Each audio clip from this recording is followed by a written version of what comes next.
Prepare to embark on an unforgettable journey through the pages of literary masterpieces that have shaped the very fabric of storytelling. In this epic exploration, we delve into 10 essential books that transcend time and culture, each weaving tales that probe the depths of the human condition. From the restless streets of New York City to the mystical realms of Macondo, from the haunting corridors of English manors to the battlefields of love and war. These narratives challenge perceptions, ignite imaginations, and stir souls. Join us as we unravel the enigmatic world of The Catcher in the Rye, where adolescence clashes with the harsh realities of adulthood. Traverse the magical realism of 100 Years of Solitude, a multi-generational saga that blurs the lines between reality and myth. Lose yourself in the introspective labyrinth of In Search of Lost Time, a monumental work that contemplates memory and existence. Feel the suspense of The Woman in White, one of the earliest mystery novels that set the stage for thrillers to come. Witness the moral dilemmas faced by Lord Jim, a tale of redemption and courage on the high seas. Experience the stark brutality and resilience in One Day in the Life of Ivan Denisovich, a gripping account of life in a Soviet labor camp. Hear the silent cries in The Heart is a Lonely Hunter, a profound exploration of isolation and the quest for connection. Step into the fiery landscapes of Wide Sargasso Sea, a prelude that reimagines a classic tale from a new perspective. Ponder the existential musings in The Unbearable Lightness of Being, where love and fate intertwine in the shadows of political turmoil. And finally, confront the profound losses and enduring hopes in A Farewell to Arms, a poignant narrative of love amidst the ravages of war. These are not just stories. They are reflections of our deepest fears, desires, and questions about what it means to be human. So, get ready to dive deep into the essence of these extraordinary works. Whether you're revisiting classics or discovering them for the first time, this journey promises to enlighten, challenge, and inspire.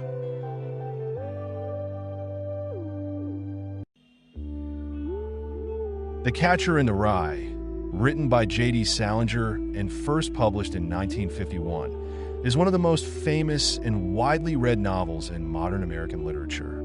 Set in post-World War II America, it chronicles the story of Holden Caulfield, a disaffected, cynical teenage boy who has just been expelled from his prestigious prep school, Pensy Prep. Narrated in the first person by Holden himself, the novel takes readers on a journey through his disillusionment, depression, and search for authenticity in a world that he feels is full of phoniness. The novel is widely recognized for its portrayal of teenage angst, alienation, and the transition from adolescence to adulthood. Its enduring popularity is largely due to Holden's unique voice, which is both compelling and relatable to readers, particularly adolescents struggling with their own identity and sense of purpose. Throughout the novel, Holden grapples with complex feelings about his place in the world, his relationship with others, and the inevitability of growing up. The novel opens with Holden Caulfield narrating the events that have led to his expulsion from Pensy Prep, a prestigious private school in Pennsylvania. He begins by stating that he is no longer at Pensy because he was expelled and that he's telling his story from a later time. He criticizes the school and its students, calling them phonies and claiming that he never truly felt connected to any of them. Holden introduces himself as someone who is always in trouble, constantly struggling with his own emotions and the world around him. He reveals his frustration with the adult world and the pressure of living up to societal expectations. Despite his intelligence and awareness, Holden is deeply depressed and confused about his own identity. He finds the world overwhelming and unfair, and much of his bitterness stems from his inability to conform to societal norms. At Pensy, Holden has been failing his classes and has already been expelled for poor academic performance. His parents, who have a high expectation for him, are furious about the expulsion. Before returning home to face his parents' wrath, Holden decides to leave the school early and head to New York City for a few days of aimless wandering. His desire to escape from the predictable, phony world of school and home sets the tone for his journey through the city. As Holden leaves Pensy and makes his way to New York, he reflects on his relationships with various people. He feels a strong sense of alienation and finds it hard to connect with anyone. He's constantly looking for something or someone to hold on to, but he's unable to find anything that offers him solace. Throughout his journey in New York, Holden interacts with a variety of characters, each representing a different facet of the adult world that he despises. His encounters with adults, whether it's a former classmate, a prostitute, or a man in a bar, are marked by discomfort, disillusionment, and a feeling of disconnection. Holden's frustration with the phony world only deepens as he realizes that the people around him are just as lost and confused as he is, even if they try to hide it. One of the central themes in The Catcher in the Rye is Holden's deep sense of isolation. He is unable to find a meaningful connection with anyone. Despite his occasional attempts to reach out, Holden consistently pushes others away, and the people he encounters throughout his journey either fail to understand him or disappoint him. His encounters with phonies serve as a metaphor for the disillusionment that he feels with society and adulthood. A pivotal moment in Holden's life, which he often reflects on, is the death of his younger brother, Allie. Allie passed away from leukemia when he was just 11 years old, and Holden's grief and trauma over his death have haunted him ever since. Holden is unable to fully process Allie's death, and he often speaks about him in a way that reveals his deep pain. For example, Holden can't let go of Allie's red hair, and when he's feeling overwhelmed, he sometimes imagines that Allie is still alive, even though he knows that isn't possible. Allie's death is one of the central reasons for Holden's depression and his inability to connect with the world. The loss of Allie marks the beginning of Holden's emotional decline, and he often describes how he wishes he could protect children from the harshness of the world, something that is reflected in the image of the Catcher in the Rye, which he envisions as someone who saves children from falling off a cliff into the adult world. Holden's inability to cope with Allie's death is evident in his mental instability, his anger, and his erratic behavior throughout the novel. He constantly longs for the innocence of childhood, and he seeks refuge in memories of Allie and other lost childhood moments.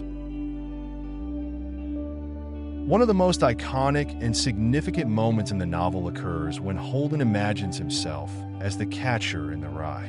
In this fantasy, Holden imagines standing in a field of rye where children are playing, and he is the one who saves them from falling off the edge of a cliff. The cliff symbolizes the transition from childhood to adulthood, a change that Holden is deeply afraid of and resists. He wants to protect children from the inevitability of growing up and losing their innocence. This image of the Catcher in the Rye is Holden's idealized role in the world. He wants to protect others from the harshness of life and shield them from the phoniness he perceives in the adult world. This fantasy serves as a symbol of Holden's desire to hold on to the innocence of childhood, as well as his rejection of adulthood, which he sees as corrupt, fake, and disappointing. However, Holden's fantasy is flawed. His desire to protect others is not realistic, and he is unable to save himself from the inevitable passage of time. The fantasy of being the Catcher in the Rye reveals Holden's deep fear of growing up and his inability to come to terms with the loss of innocence. Throughout the novel, Holden engages in a series of interactions that reveal his emotional and psychological instability. One significant encounter is with a prostitute named Sunny, whom Holden hires but ultimately refuses to sleep with. This interaction highlights Holden's confusion and internal struggle with intimacy, sexuality, and his relationship with women. He wants to be close to others, but he is simultaneously afraid of their expectations and the inevitable disappointments that accompany relationships. Another key relationship in Holden's life is his friendship with Sally Hayes, a girl he has dated in the past. Holden arranges to meet Sally for a date in New York, and during their time together, they have an argument about Holden's fantasies of running away from New York and living a carefree life. Sally is practical and grounded, while Holden is caught up in his unrealistic idealism. This contrast highlights Holden's inability to form lasting connections with others, as he pushes away those who don't share his worldview.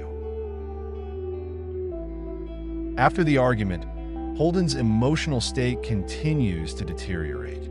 He becomes increasingly erratic and paranoid, and he feels more isolated than ever before. His thoughts begin to spiral, and he becomes convinced that he is a failure and that his life is meaningless. These breakdowns are a reflection of Holden's deepening depression and his inability to reconcile his idealistic fantasies with the reality of the world around him. In the midst of his emotional breakdown, Holden seeks solace in his younger sister, Phoebe. Phoebe is one of the few people in Holden's life whom he trusts and loves unconditionally. Throughout the novel, Phoebe represents innocence and childhood, and Holden's desire to protect her is a manifestation of his longing to shield children from the inevitable loss of innocence that comes with growing up. During their conversation, Holden tells Phoebe about his desire to run away and escape from the world, but Phoebe is quick to reject his ideas. She's practical and doesn't understand Holden's disillusionment.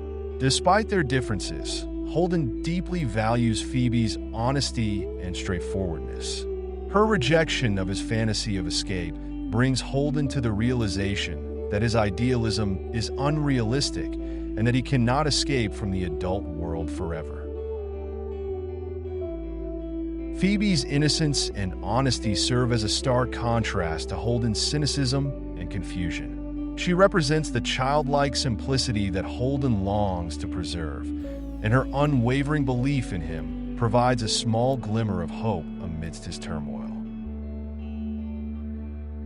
The novel ends with Holden experiencing a complete emotional breakdown. He becomes increasingly paranoid and unstable, leading him to contemplate leaving New York and escaping from his problems. However, Holden has a moment of clarity when he watches Phoebe ride the carousel at an amusement park. Seeing her happy and safe, Holden feels a sense of peace and relief. For the first time in the novel, he begins to accept that life must go on, even if he cannot protect others from the inevitable passage of time. Holden reflects on his journey and acknowledges that he is not yet ready to fully accept adulthood or the responsibilities it entails. The novel ends with him on the verge of returning home, unsure of what his future holds, but with a newfound sense of hope for his ability to move forward, despite his fear and confusion. Themes and symbols in The Catcher in the Rye. The loss of innocence. Holden's longing to protect the innocence of children and his rejection of adulthood represent his struggle with the inevitable loss of innocence that comes with growing up. His desire to be the catcher in the rye reflects his fear of adulthood and his inability to accept that growing up is unavoidable. Alienation and isolation. Holden's constant feelings of alienation and disconnection from others are central themes in the novel. His inability to form meaningful relationships with others stems from his deep mistrust of the world around him and his inability to reconcile his idealism with the reality of adulthood. Phoniness. Throughout the novel, Holden repeatedly criticizes the phoniness of the adult world. He feels disillusioned by the insincerity and superficiality of the people he encounters, which adds to his sense of isolation and distrust. Memory and nostalgia. Holden's constant longing for the past, particularly his memories of Allie, his younger brother, highlights the theme of nostalgia and the difficulty of moving on from the past. He is unable to fully accept the death of his brother and the passing of time, which contributes to his depression. The search for identity. Holden's journey throughout the novel is a search for his identity and his place in the world. He struggles to understand who he is, what he believes in, and where he fits into society. His journey represents the confusion and disillusionment that comes with adolescence.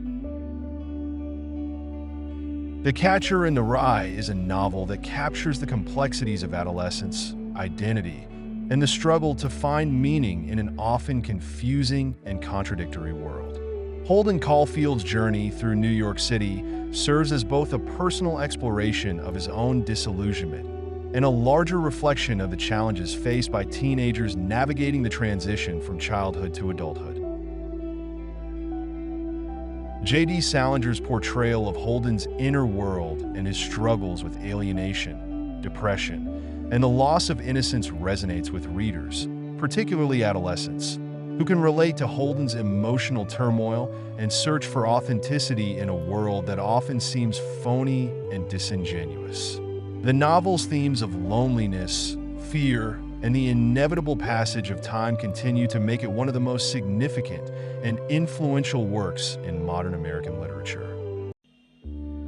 100 Years of Solitude is a novel by Colombian author Gabriel Garcia Marquez, published in 1967. It is widely regarded as one of the greatest achievements of Latin American literature and is considered the defining work of the genre known as magical realism.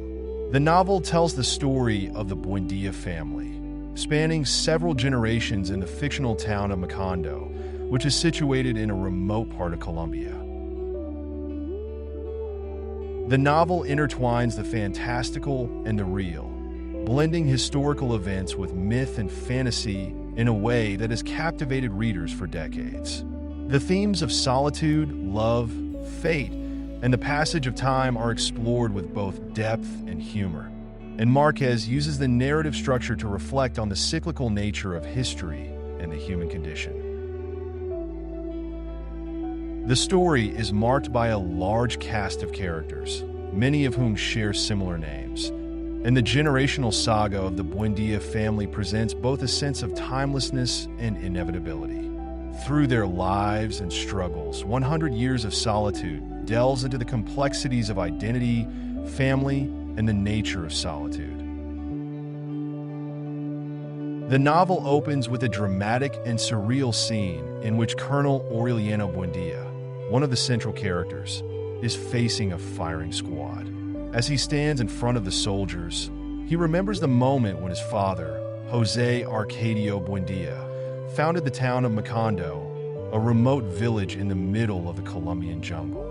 José Arcadio Buendia is a visionary who dreams of making Macondo a thriving modern town. He is a deeply introspective character who constantly seeks new knowledge and discoveries, such as the pursuit of alchemy and other scientific experiments, despite the lack of practical results.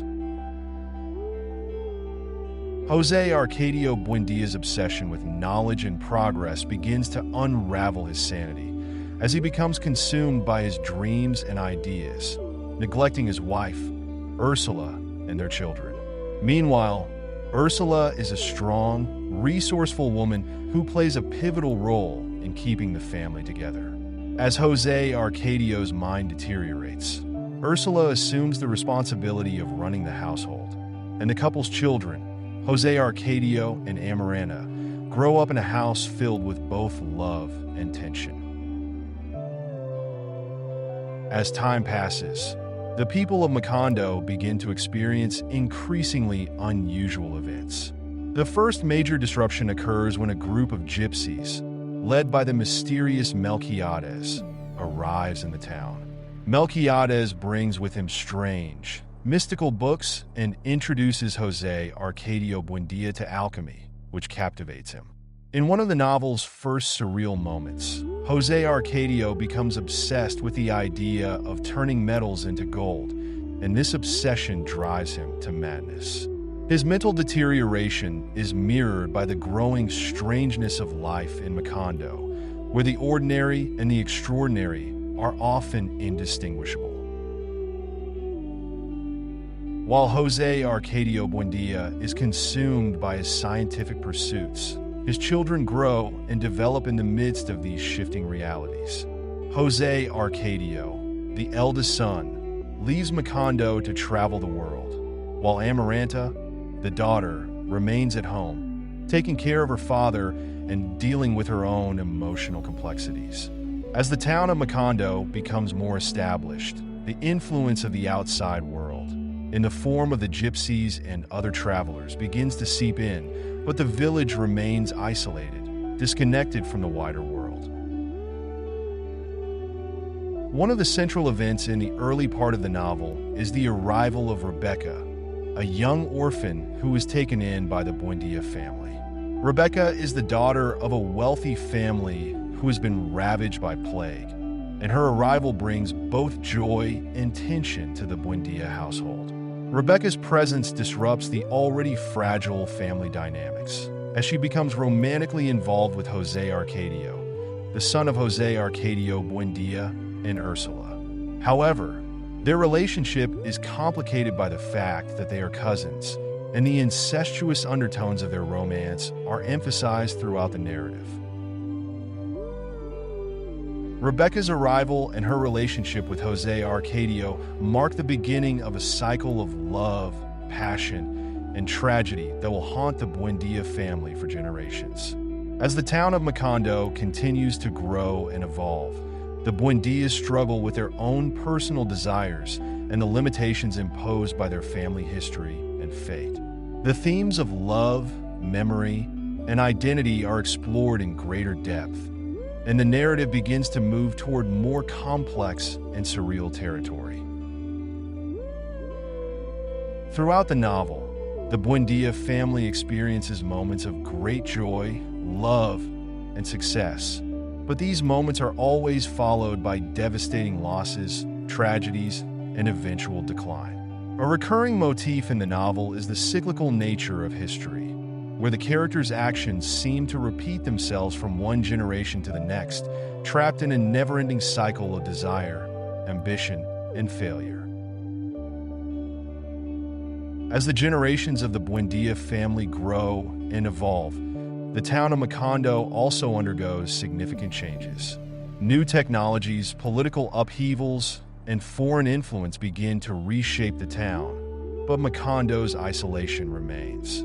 In the midst of these changes, the Buendia family struggles with their own personal and collective histories as the ghosts of past mistakes continue to haunt them. The story of the Buendia family is punctuated by the rise and fall of the family's patriarchs and matriarchs. In particular, the narrative focuses on the figure of Aureliano Buendia, the son of Jose Arcadio Buendia. Aureliano's life is marked by a sense of loneliness and futility, and his attempts to bring meaning to his life are thwarted by the cyclical nature of history. The themes of power, ambition, and the quest for personal fulfillment are explored through Aureliano's experiences, and his tragic fate reflects the broader tragedy of the Buendia family. As Macondo becomes more connected to the outside world, the town is swept up in political and social upheaval. The arrival of outside forces, such as the government and military, introduces new challenges and complications for the Buendia family. The political unrest and the changing social order mirror the disintegration of the Buendia family, as their once wealthy and powerful position in Macondo is eroded by time, corruption, and personal tragedy. The political events that unfold in Macondo, revolutions, wars, and the rise and fall of different regimes, serve as a backdrop to the personal dramas of the Buendia family. These political events, along with the continuing cycle of family tragedies, underscore the novel's central theme of the inevitability of time and fate. The characters in 100 Years of Solitude are trapped in a world where personal desires and social structures collide, and where the passage of time often leads to nothing but loss and disillusionment. In the later parts of the novel, the Buendia family faces its greatest trials. Aureliano Buendia, the last living male heir of the family, reflects on the long history of his family and the fateful nature of their existence. He comes to understand that the cycle of love, loss, and tragedy that has defined the Buendia family is not something that can be escaped. His awareness of this inevitability becomes both a source of strength and despair as he prepares to face the final moments of the Buendia legacy. The novel concludes with the apocalyptic destruction of Macondo. The town, once full of life and promise, is left in ruins, and the last members of the Buendia family are wiped from existence. The final realization of the cyclical nature of the Buendia family's history comes when Aureliano Buendia uncovers the long-hidden prophecy that has defined the family's fate. In this moment, the themes of time, memory, and fate come to fruition as the Buendia family's story reaches its inevitable conclusion. Themes and symbolism. 100 Years of Solitude is rich in symbolism and thematic depth, and its exploration of the human experience is both profound and tragic. Some of the key themes and symbols in the novel include solitude. The theme of solitude is pervasive throughout the novel, with almost every member of the Buendia family experiencing isolation and loneliness. This solitude is both physical and emotional, as characters struggle to connect with one another and find meaning in their lives. The title of the novel itself reflects this theme, as the Buendia family is trapped in a cycle of solitude that extends beyond time and space. Time. The passage of time is a central concern in the novel.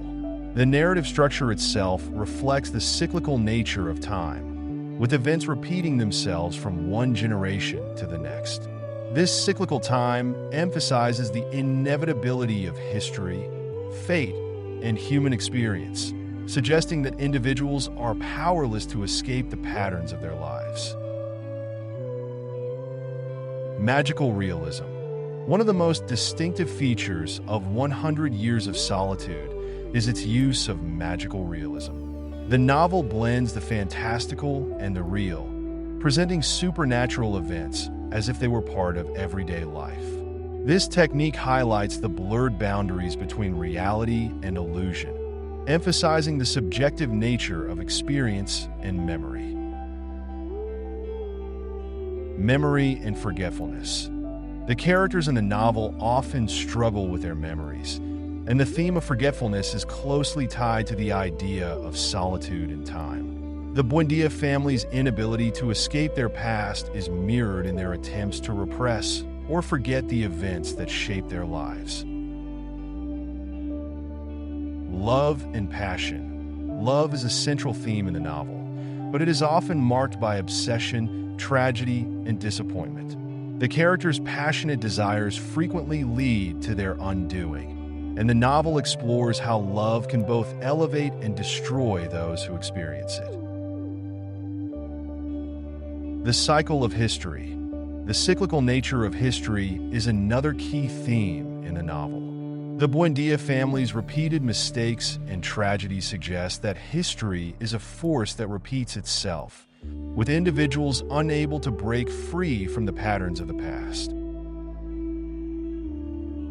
100 Years of Solitude is a monumental work of literature that examines the complexities of human experience, history, and time. Through the story of the Buendia family and the town of Macondo, Gabriel Garcia Marquez creates a world where the magical and the real coexist, and where the struggles of love, loss, and fate are played out against the backdrop of a changing society.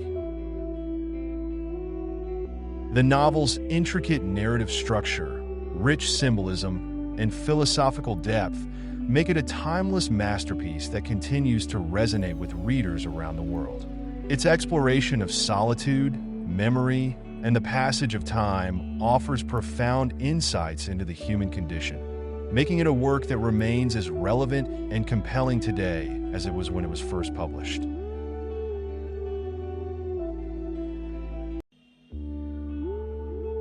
In Search of Lost Time, also known as Remembrance of Things Past, is a monumental 7-volume work by French author Marcel Proust. Published between 1913 and 1927, the novel is one of the most significant literary works of the 20th century, known for its exploration of memory, time, and the inner workings of consciousness. Spanning over 4,000 pages, In Search of Lost Time is not merely a narrative, but a deep, philosophical investigation into the nature of human experience. The story begins with the narrator's attempt to recall his past, a journey that intertwines his experiences with those of his family, friends, lovers, and a richly depicted French society. The protagonist, who is often assumed to be a thinly veiled version of Proust himself, reflects on his memories, frequently triggered by sensory experiences such as the taste of a Madeleine dipped in tea, a moment that famously initiates his journey of self-exploration. The novel is divided into 7 volumes. Swan's Way, In the Shadow of Young Girls and Flower, The Germanes Way, Sodom and Gomorrah, The Prisoner, The Fugitive, Time Regained. Each of these volumes deals with different aspects of the narrator's life, his observations, and his evolving sense of time, memory, and identity. The key thematic concern throughout the novel is the passage of time and the narrator's ongoing attempt to recover lost moments of the past, often exploring how time and memory distort and shape one's reality. Volume 1, Swan's Way. The opening volume of In Search of Lost Time is both an introduction to the narrator's quest for understanding and a deep dive into the complexities of memory. The novel opens with the narrator recalling his childhood memories of visiting his family's home in Cambrai, a small town in France. His early reflections focus on the difficulties of recalling the past and the way memory shifts over time. Central to this volume is the famous scene where the narrator dips a Madeleine into tea, and the taste of the cake brings back a flood of memories of his mother and his childhood home. This moment illustrates one of Proust's most celebrated ideas, the involuntary nature of memory, which arises not through conscious effort, but from a chance encounter with a sensory experience. The central narrative of Swan's Way shifts focus to Charles Swann, a wealthy but sensitive man and a family friend of the narrator's. Swann's life is explored in detail, particularly his obsessive, unrequited love for Odette de Crécy, a woman of modest means. The exploration of Swann's affair with Odette presents themes of love, obsession, and the interplay between illusion and reality. Swann's infatuation with Odette is marked by his increasing belief that she is the epitome of beauty, but the reality of their relationship is fraught with tension and misunderstandings. Swann's obsessive love mirrors the narrator's own experiences with love and memory. Both Swann and the narrator seek to understand the feelings that overwhelm them, but they ultimately find themselves lost in the webs of their own illusions. The idea that love is often about constructing an image of the beloved, rather than seeing them as they truly are, is explored in depth. This leads to an overarching theme of In Search of Lost Time. the conflict between appearance and reality, the impossibility of fully understanding another person, and the inevitable distortion of time and memory. Volume 2, In the Shadow of Young Girls and Flower. In the second volume, the narrator turns to his own experiences with love and adolescence, focusing particularly on his infatuation with Gilbert Swan, the daughter of Charles Swan and Odette. In this volume, the narrator reflects on his adolescence, and the narrative is filled with long, evocative descriptions of the world around him, particularly the young girls of his social circle. The volume focuses on the narrator's growing awareness of his own desires and the complex dynamics between different characters. One of the most significant parts of In the Shadow of Young Girls and Flower is the narrator's first experiences of romantic attraction. His obsession with Gilbert becomes an exercise in longing and self-deception. The themes of love, idealization, and the construction of memory are developed further, with the narrator reflecting on his own infatuation and his difficulty in understanding the true nature of love. As he becomes more aware of his feelings, he is also haunted by the fear that his memories of Gilbert and the past may be distorted or falsely idealized. The narrator's relationship with his mother also deepens in this volume. His desire for her approval and love is marked by the realization that he can never fully understand or capture her essence. The central tension in this volume is the narrator's gradual transition from childhood to adolescence, where the experiences of love and loss begin to shape his view of the world. This volume solidifies the theme of the difficulty of reliving or reclaiming lost moments from the past. Volume 3, The Guermantes Way.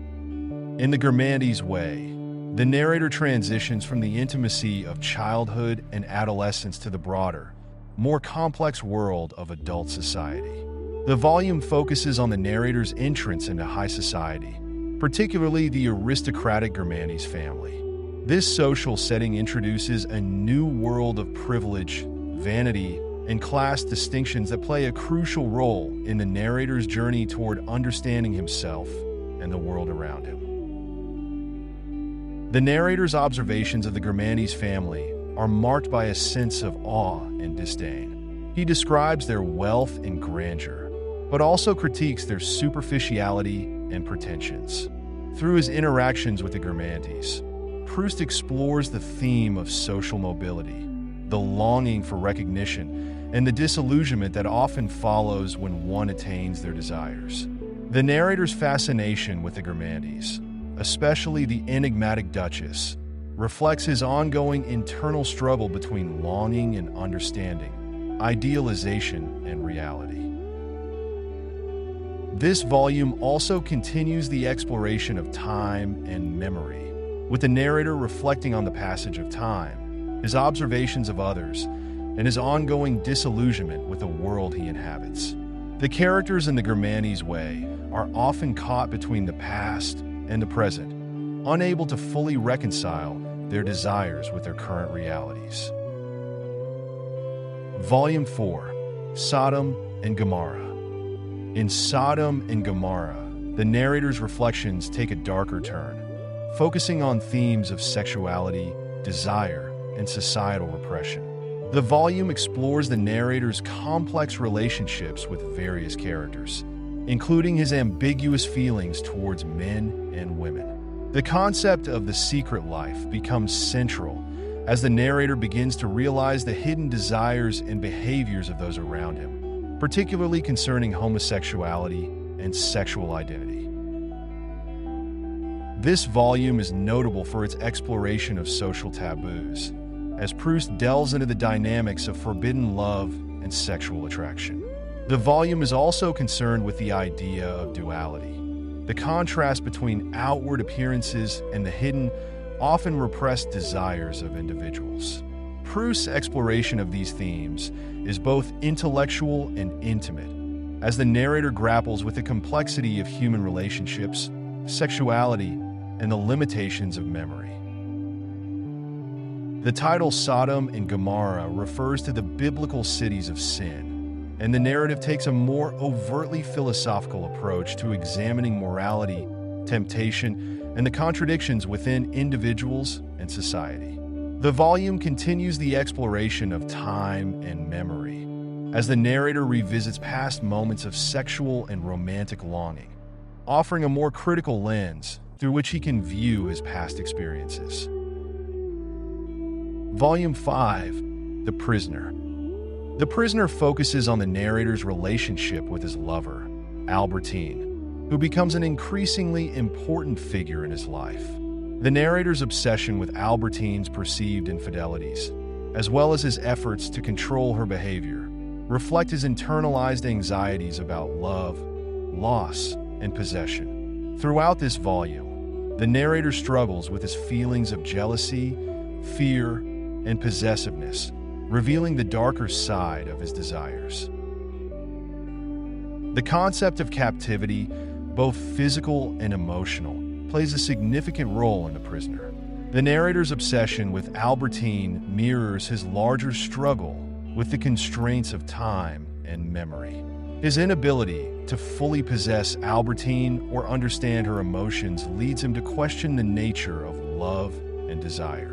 The volume explores the psychological complexities of relationships, focusing on how the narrator's inability to reconcile his desires with his reality leaves him emotionally imprisoned. Volume 6, The Fugitive. In The Fugitive, the narrator continues to grapple with the loss of Albertine, who has left him, and the profound emotional impact her departure has on him. The volume delves into the themes of abandonment, loneliness, and the relentless passage of time.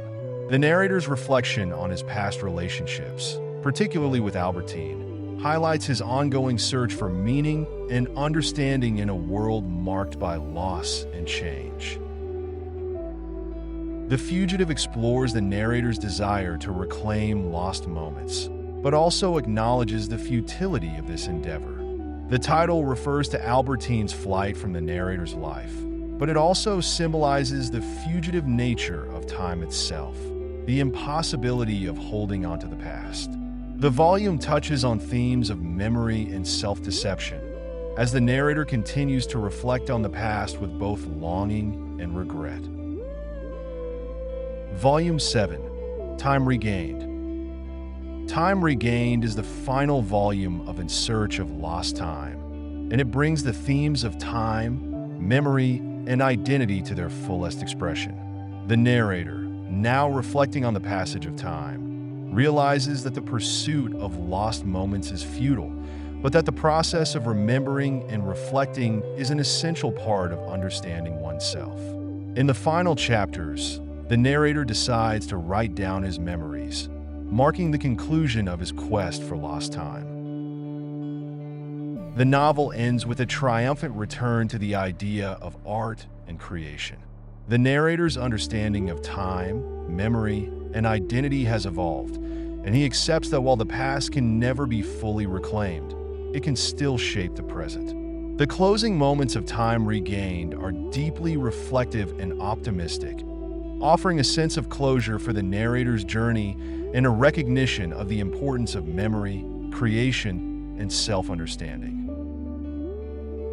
Conclusion.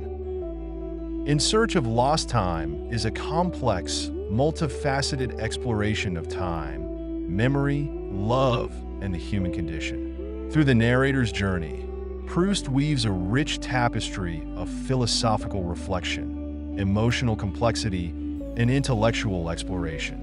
The novel's use of memory as both a narrative device and a thematic concern allows for a deep dive into the nuances of human experience. The novel is a meditation on the passage of time, the nature of identity, and the interplay between perception and reality. Proust's work is not only a reflection on the past, but a profound investigation into the act of remembering and how our memories shape our understanding of who we are. It is a novel that demands engagement from its readers, encouraging them to reflect on their own relationships with memory, identity, and time. In Search of Lost Time remains one of the most important literary works of the modern era, offering an enduring meditation on the nature of human experience.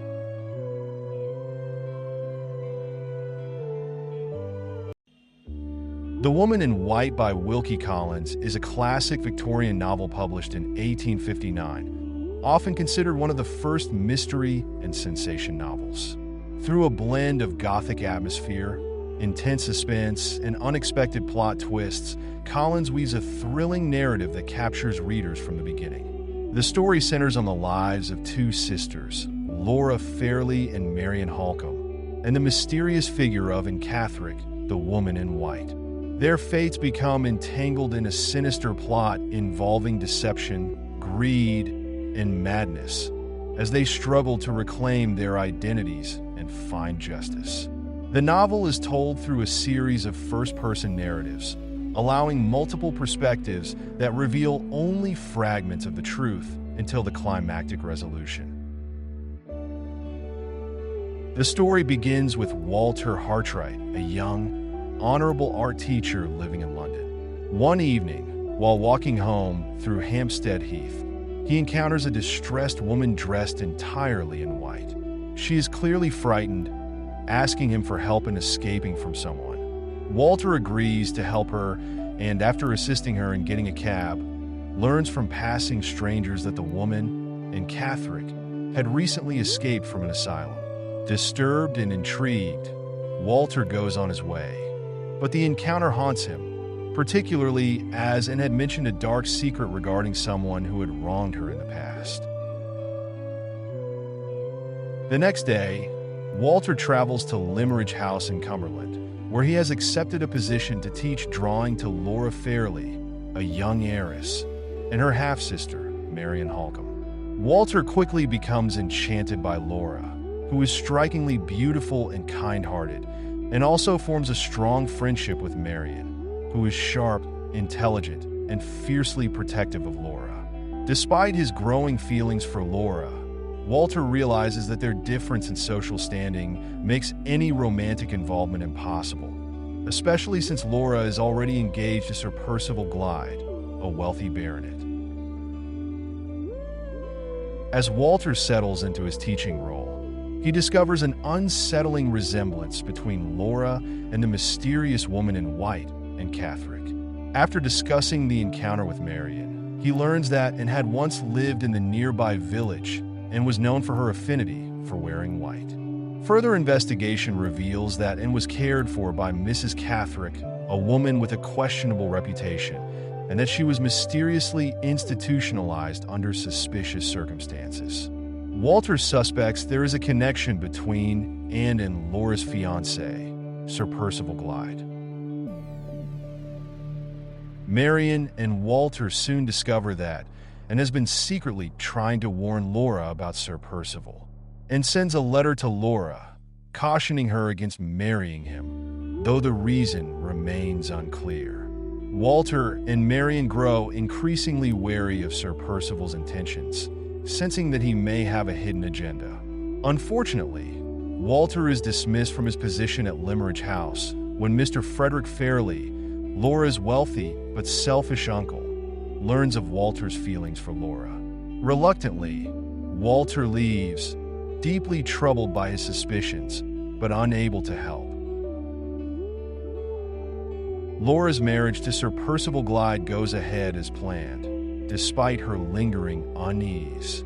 After the wedding, she and Marian move to Blackwater Park, Sir Percival's estate, where they are joined by Sir Percival's friend, the sinister Count Fosco.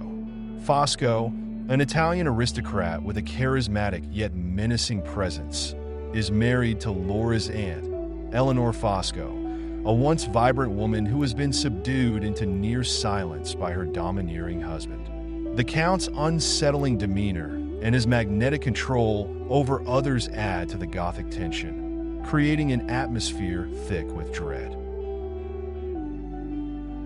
At Blackwater Park, Marian becomes increasingly suspicious of Sir Percival and Count Fosco, who seem to be plotting something involving Laura's inheritance.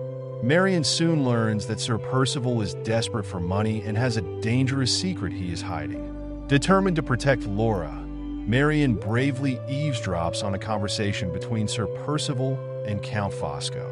She discovers that they plan to exploit Laura's fortune by having her declared insane and institutionalizing her, thus gaining control over her wealth. Marion is horrified but is unable to act immediately, as she falls gravely ill after being caught in the rain while overhearing the conversation. Taking advantage of Marion's illness, Sir Percival and Count Fosco put their sinister plan into motion. They deceive Laura into visiting London, where she is confined in an asylum under Anne Catherick's name, while Anne, who resembles Laura closely, is brought to Blackwater Park and dies shortly afterward under mysterious circumstances.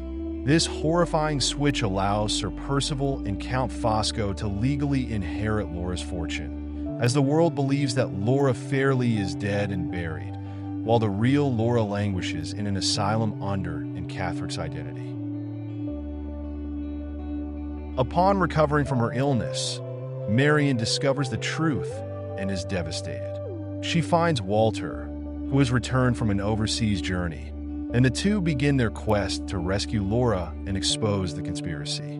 Their efforts to uncover the truth lead them through a series of tense and dangerous encounters, with Count Fosco constantly trying to thwart their plans.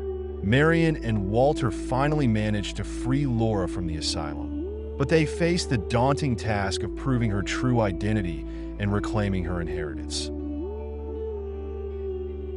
The investigation reveals Sir Percival's dark secret. He is an imposter. He had falsified his parents' marriage record to claim his title and estate. If this deception were exposed, he would lose his wealth and reputation. Desperate to protect his secret, Sir Percival tries to destroy the forged document, but perishes in a fire while attempting to retrieve it. His death brings a temporary relief to Laura, Marion, and Walter, but Count Fosco remains at large, still posing a threat to their safety. Walter's investigation intensifies as he uncovers more details about Anne Catherick's connection to Laura's family. He learns that Anne's mother, Mrs. Catherick, was involved in Sir Percival's scheme to falsify his inheritance, and that Anne was institutionalized to prevent her from revealing the truth. Anne had known about Sir Percival's forgery and had tried to warn Laura, but her mental state and social status made her warnings easy to dismiss. Tragically, Anne's life was marked by her struggle to escape Sir Percival's control, only to die due to his machinations.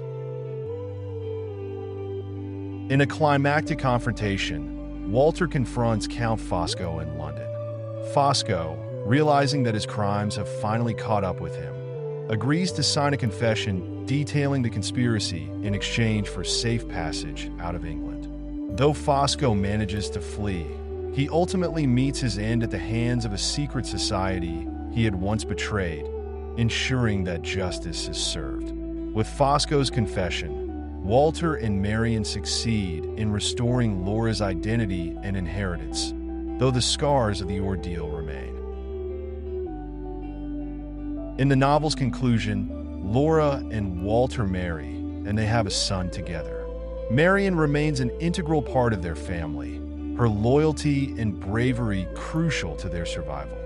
Through their courage, Laura, Walter, and Marion manage to overcome the malicious forces of greed and deception that nearly destroyed them. The novel ends on a note of triumph, though the sinister atmosphere lingers, a testament to the horrors they endured. The Woman in White is celebrated for its intricate plot, well-developed characters, and gothic suspense. Collins skillfully employs multiple narratives to provide different perspectives on the events, allowing the reader to piece together the mystery from fragments of testimonies. The novel explores themes of identity, power, and justice, presenting a sharp critique of Victorian society's treatment of women and the vulnerable. Laura's struggle to regain her identity, Marion's resourcefulness, and Walter's relentless pursuit of justice make this a novel of resilience and courage in the face of evil. The character of Count Fosco stands out as one of literature's most memorable villains, his charm and intelligence making him both fascinating and terrifying. Marian Halcombe, with her wit, strength, and loyalty, challenges Victorian gender norms, serving as a remarkable heroine who defies traditional expectations. Together, the characters of the woman in white navigate a treacherous landscape of deception and danger, making the novel an enduring classic that continues to captivate readers with its rich layers and haunting suspense. Lord Jim, published in 1900 by Joseph Conrad, is a psychological and moral novel exploring themes of honor, courage, redemption, and the existential struggle between self-image and reality. Through the journey of Jim, a young British seaman, Conrad examines how one catastrophic decision can shape a life and haunt a soul. Jim, the son of an English parson, grows up with a romantic vision of heroism and noble deeds, largely influenced by the sea adventures he reads in books. He envisions himself as a brave and honorable seaman, destined to face danger with dignity and emerge as a hero. After training at a merchant marine academy, he becomes a water clerk, a minor but necessary job for a young man with limited experience. Still, his romantic dreams of heroism persist, and he eagerly awaits his chance to prove himself. Jim is posted on various ships, working through mundane tasks and tedious routines until, finally, an opportunity arises for him to test his courage. Jim becomes first mate on the Putna, an old, worn-out ship carrying 800 Muslim pilgrims across the Indian Ocean to Mecca. The passengers are poor and treated with little regard by the European crew, a reflection of the racial and cultural tensions of colonialism. Jim serves under an indifferent and scrupulous captain, a stark contrast to the noble image of seafaring heroism he had imagined. Soon, a dark event turns his idealistic dreams into a nightmare. One night, the Putna hits an underwater object, causing a breach in the hull. The ship begins to take on water, and Jim's worst fears seem to come true. The captain and the other officers are convinced that the ship is doomed and decide to abandon it, leaving the passengers behind to face certain death. Overcome by fear and panic, they flee in a lifeboat. Jim initially resists, wanting to stay on board and hold out hope for a rescue. But as the moments tick by, his courage falters, and he follows the officers onto the lifeboat. The Putna doesn't sink, and it is eventually found drifting at sea, with all the passengers alive and unaware of how close they came to being abandoned. Jim's decision to flee in the lifeboat, a decision he made in a moment of blind panic, becomes a source of deep shame and regret, shattering his image of himself as a brave, honorable man. Jim's cowardice during the Putna incident leads to a court of inquiry by the colonial authorities in British India. The scandal tarnishes Jim's reputation, turning him into a disgraced seaman. His guilt is compounded by the relentless shame he feels for betraying his own ideals. The court strips Jim of his seaman's certificate, effectively ending his career at sea and leaving him directionless. This public disgrace is Jim's crucible, and it transforms him from an idealistic young man into a soul searching for redemption. Enter Marlowe, a seasoned sea captain who becomes intrigued by Jim's case and offers him sympathy and understanding. Marlowe becomes a close confidant and acts as both narrator and moral observer of Jim's journey. Through Marlowe's eyes, the reader gains insight into Jim's inner struggle, seeing him as a complex character who is neither purely heroic nor villainous, but deeply human. Marlowe takes it upon himself to help Jim find a place where he can redeem himself and escape his past. Marlowe uses his connections to find Jim work in remote locations across the East Indies, hoping to help him escape the shame of the Putnam incident. However, Jim's guilt continues to haunt him, and he often leaves each new post whenever reminders of his past surface. Eventually, Marlowe sends him to a distant trading post in Patusan, a jungle settlement in Southeast Asia, where Jim has a chance to reinvent himself in a community isolated from the outside world. In Patusan, Jim quickly earns the respect of the native people by showing courage, intelligence, and integrity. He helps the villagers fight off a local warlord and his band of raiders, emerging as a heroic figure they come to know as Tuan, or Lord Jim. In this isolated world, free from his past, Jim begins to restore his sense of honor and self-worth. He falls in love with Jewel, a young woman who shares his sense of isolation, and they build a life together, one that appears stable and fulfilling. Jim's new role as protector and leader gives him the chance to live out the heroism he once dreamed of, and he finally seems at peace. However, Conrad builds a sense of foreboding, as Jim's escape from his past feels too fragile and dependent on the illusion of his redemption through honor. Jim's newfound peace is shattered when a ruthless European pirate named Gentleman Brown arrives in Patusan. Brown, a notorious figure with no moral compass, represents the dark side of colonialism and human nature. He is stranded with his gang and demands entry to the village. Despite warnings from the villagers and allies who see Brown's cruelty, Jim chooses to negotiate with him, believing that he can resolve the situation peacefully and uphold his ideals of honor.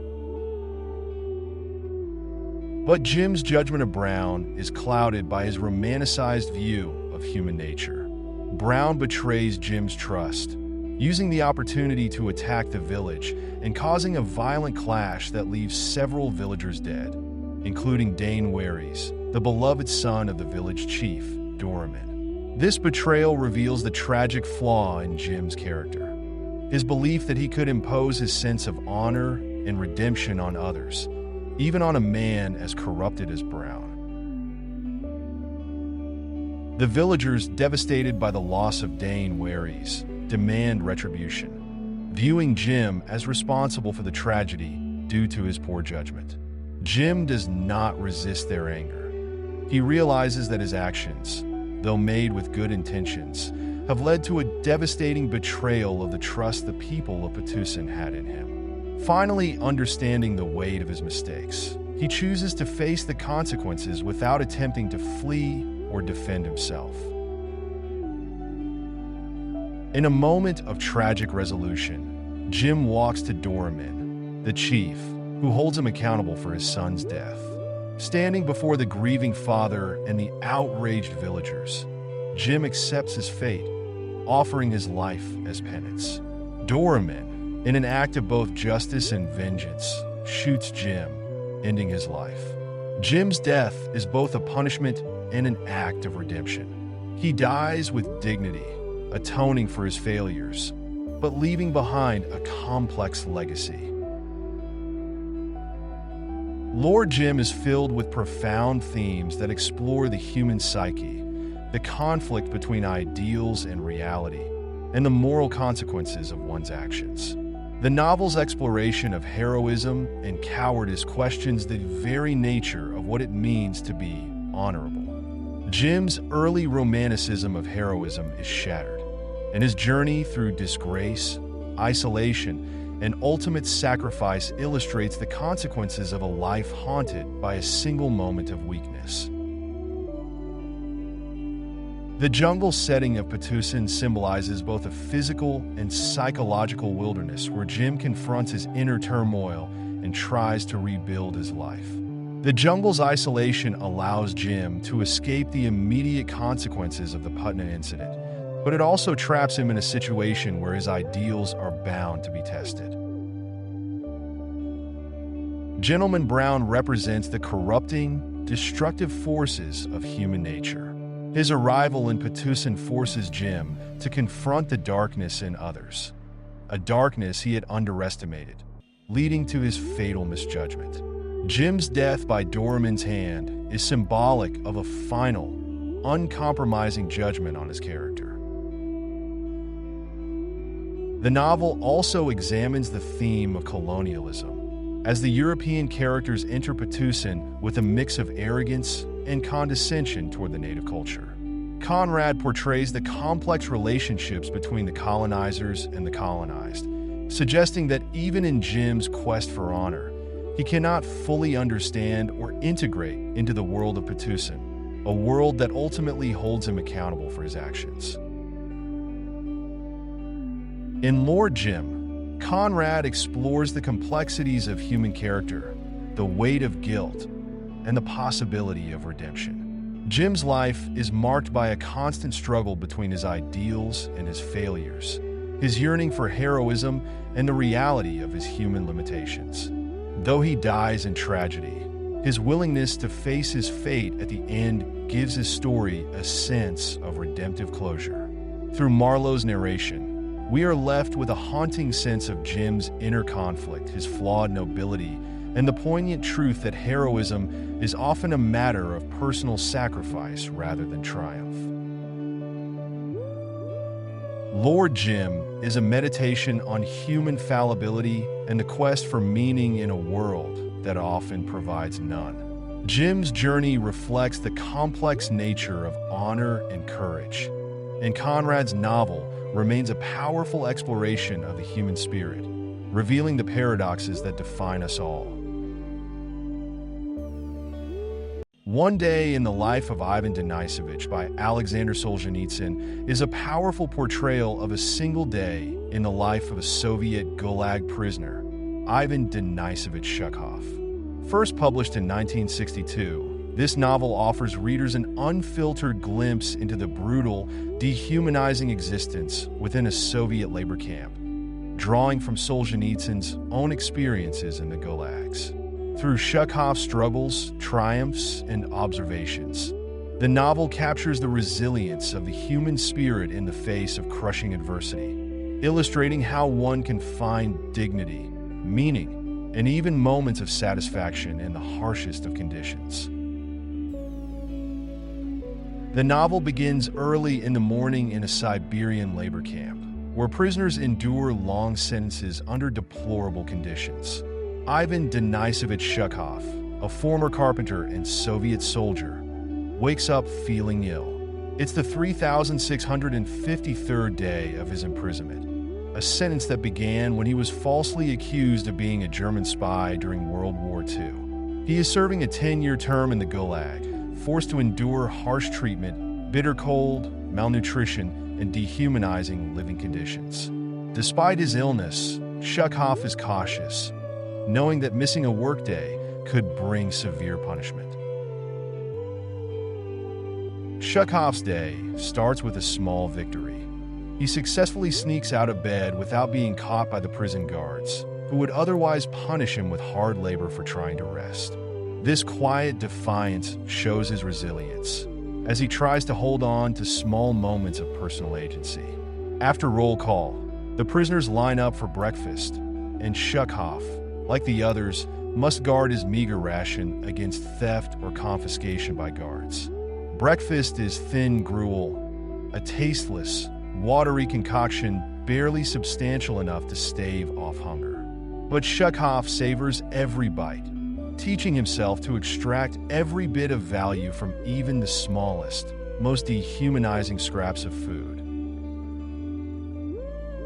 As the morning progresses, Shukhov prepares himself for a brutal workday in temperatures that plunge below freezing. He wears multiple layers, including his tattered jacket and mittens, though these offer only minor protection against the bitter Siberian cold. His careful attention to clothing and survival tactics reflects the pragmatism that life in the Gulag has instilled in him. In this world, every act is an exercise in survival, from finding scraps of food to conserving body heat. The camp administration assigned Shuckhoff and his gang, the 104th, to work on a construction site far from the camp's center. The men endure a back-breaking march through deep snow, their energy sapped even before they begin their grueling labor. Despite his initial illness, Shuckhoff finds himself regaining strength, pushed forward by a mixture of adrenaline and determination. For him, working well is not a question of loyalty to the system, but rather a matter of personal dignity. His carpentry skills give him a sense of purpose, and he takes pride in his ability to work efficiently, a small assertion of self-worth in an environment that strips away individuality. Throughout the day, the prisoners face extreme physical exhaustion and mental strain. Their overseer, Tyron, is harsh yet fair, an ex-prisoner himself who understands the inmates' plight and does what he can to ease their suffering within the confines of the camp rules. Shuckhoff and his gang work together, forming a tight-knit group united by the common goal of survival. In this way, Tyron and the gang members forge a sort of camaraderie that sustains them through adversity, offering each other support and solidarity as they labor against the harsh conditions. In one of the novel's most poignant scenes, Shuckhoff discovers a small piece of scrap metal at the worksite, which he decides to take back with him to the camp, intending to fashion it into a tool. The discovery is emblematic of his resourcefulness. He sees the metal not as a discarded item, but as a potential lifeline. Despite the risk of being caught and punished, Shuckhoff decides to hide the metal in his clothing. For him, the act of smuggling this piece of metal represents a tiny act of rebellion, a way to maintain his self-respect and exercise some degree of control over his fate. Lunch consists of a single bowl of thin soup, but Shuckhoff treats it as a small feast, taking care to eat slowly and relish every spoonful. Food in the Gulag is sacred, a lifeline to survival, and Shuckhoff, like his fellow prisoners, has learned to stretch out each meal to make every bite count. For him, this simple meal provides a moment of reprieve from the harshness of his life, a fleeting reminder of the humanity that still exists within him. Throughout the workday, Shuckhoff is keenly aware of the constant threat of surveillance. He and the other prisoners are subjected to dehumanizing searches and inspections, where guards strip them of any personal items they might have hidden. Shuckhoff's sense of dignity remains intact as he maneuvers through these inspections, carefully hiding his scrap of metal and maintaining his calm demeanor. For him, these acts are expressions of defiance. Even in the face of oppression, he refuses to surrender entirely to the authority of the guards. One of Shuckhoff's closest acquaintances in the camp is Alyosha, a devout Baptist who believes that suffering is a path to spiritual redemption. Alyosha prays constantly and is often the target of ridicule from other prisoners. Yet his unwavering faith offers him a mental sanctuary from the harshness of Gulag life. Shuckhoff admires Alyosha's resilience, but cannot understand his spiritual devotion. For Shuckhoff, survival is about pragmatism, while for Alyosha, it is about maintaining faith. Their contrasting perspectives highlight the different ways that individuals cope with the cruelty of the Gulag, illustrating the various psychological defenses that prisoners use to endure the dehumanizing conditions. Shuckhoff's day draws to a close as he and the other prisoners finish their work and make the long, exhausting journey back to the camp. Once inside, they endure another humiliating inspection, after which they are finally allowed to return to their barracks. Despite the grinding hardship, Shuckhoff reflects with surprising contentment on his day. In the Gulag, a good day means simply surviving, having had enough to eat, and perhaps avoiding punishment. By these standards, this day, despite its relentless brutality, has been a good one. As he lies in bed, Shuckhoff feels a sense of accomplishment. He managed to evade punishment, obtain extra rations, and even smuggle the scrap of metal that will help him survive another day. This small, private victory is a reminder of his resilience and the power of his will to live. He has learned to accept the limitations of his existence and to extract value from even the smallest acts of defiance, from his disciplined approach to work to his careful rationing of food. Chekhov's final moments before sleep reveal a remarkable acceptance of his fate, a quiet understanding of his role within the Gulag and his relationship to the broader Soviet system. He has not surrendered his dignity or humanity. Rather, he has found a way to live within the system without letting it completely consume him. For Chekhov, survival is an act of courage, one that allows him to retain his sense of self even when faced with relentless dehumanization. The theme of survival permeates every aspect of Chekhov's life in the Gulag, from the food he eats to the clothing he wears to the way he conducts himself. Every small victory, every act of resourcefulness becomes an assertion of his humanity. Solzhenitsyn illustrates how dignity can exist even in the most dehumanizing conditions, showing that survival is not just a physical necessity, but also a mental and emotional triumph. In the Gulag, the concept of freedom takes on new meaning. While Chekhov is physically imprisoned, he retains a degree of psychological freedom through his ability to find joy in small acts of rebellion and self-reliance. For Chekhov, freedom lies not in the physical act of escaping, but in maintaining control over his inner self. Solzhenitsyn's novel suggests that true freedom can exist within the mind, even in the most oppressive environments. Alyosha's religious faith provides him with a sense of purpose that goes beyond mere survival. His belief that suffering has spiritual value contrasts sharply with Chekhov's pragmatism, illustrating the different ways in which people cope with adversity. Solzhenitsyn, who was himself a deeply spiritual man, uses Alyosha to show how faith can be a powerful source of resilience and strength in the face of extreme hardship. The novel's protagonist demonstrates resistance not through overt rebellion, but through small acts of defiance and resilience. Chekhov's refusal to give up, his determination to find meaning in his work, and his ability to savor the simplest of pleasures all represent forms of quiet resistance.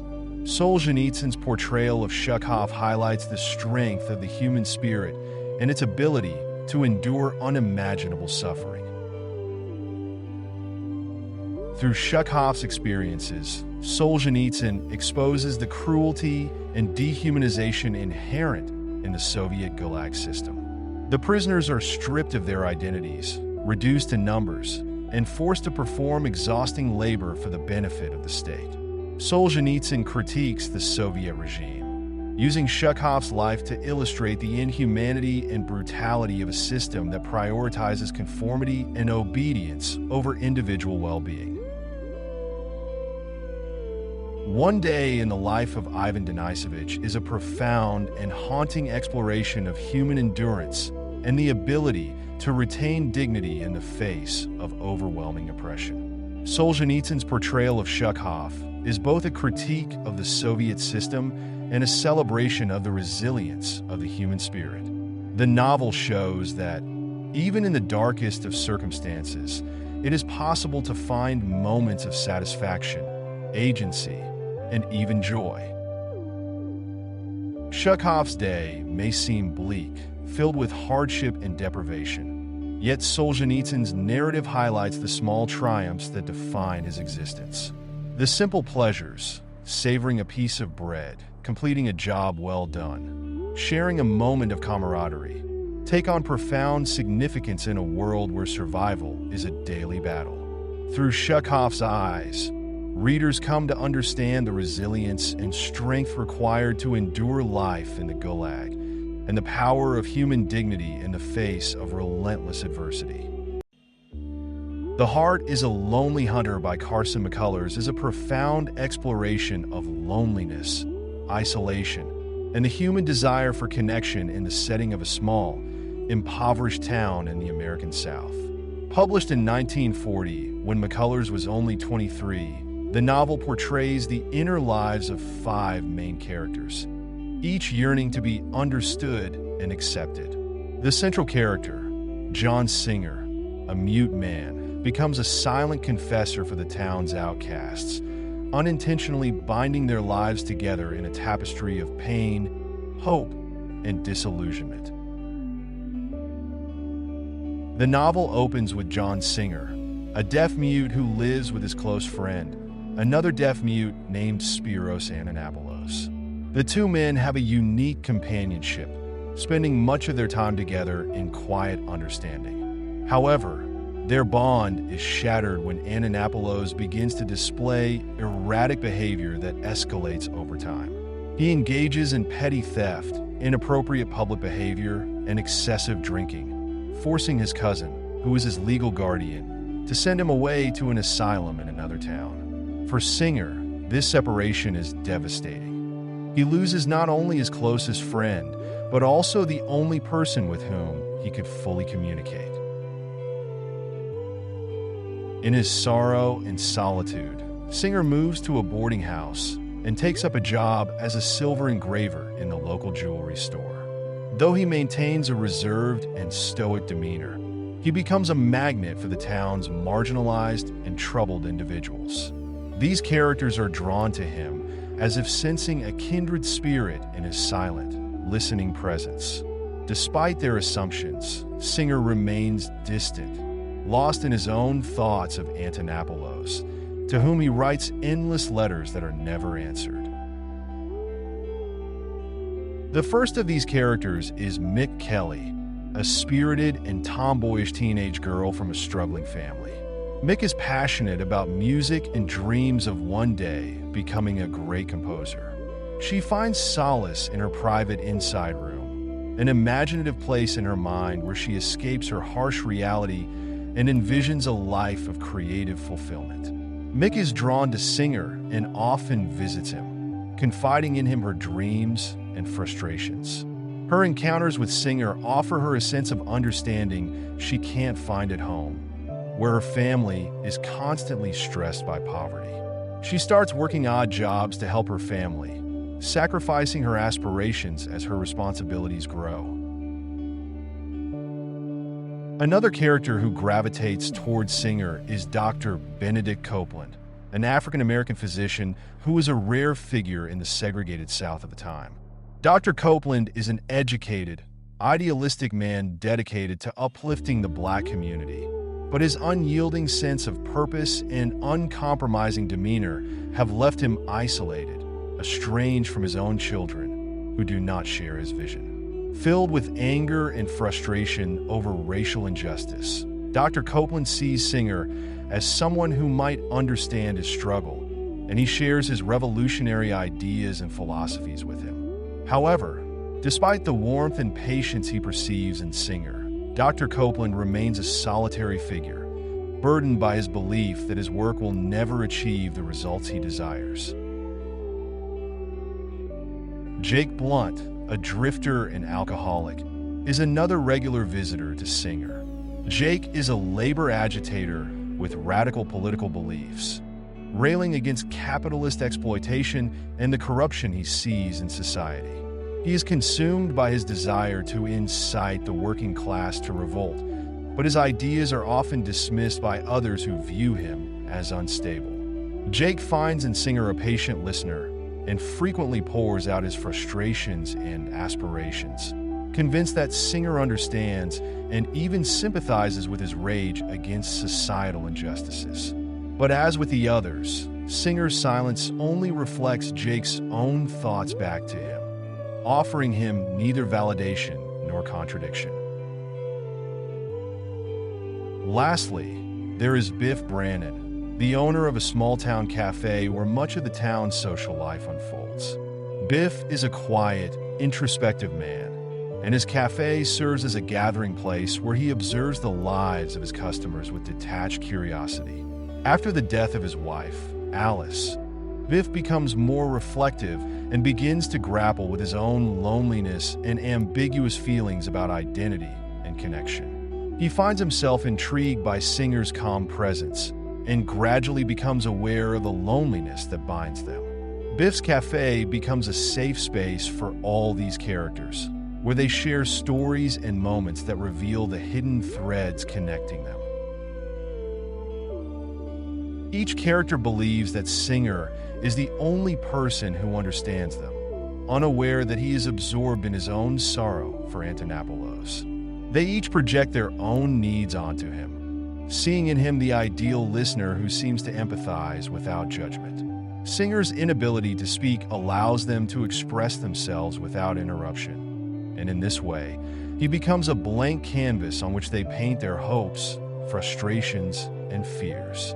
However, Singer himself is unaware of the deep influence he has on these individuals, as he is focused solely on the memory of his friend. As the novel progresses, each character faces personal struggles that challenge their dreams and beliefs.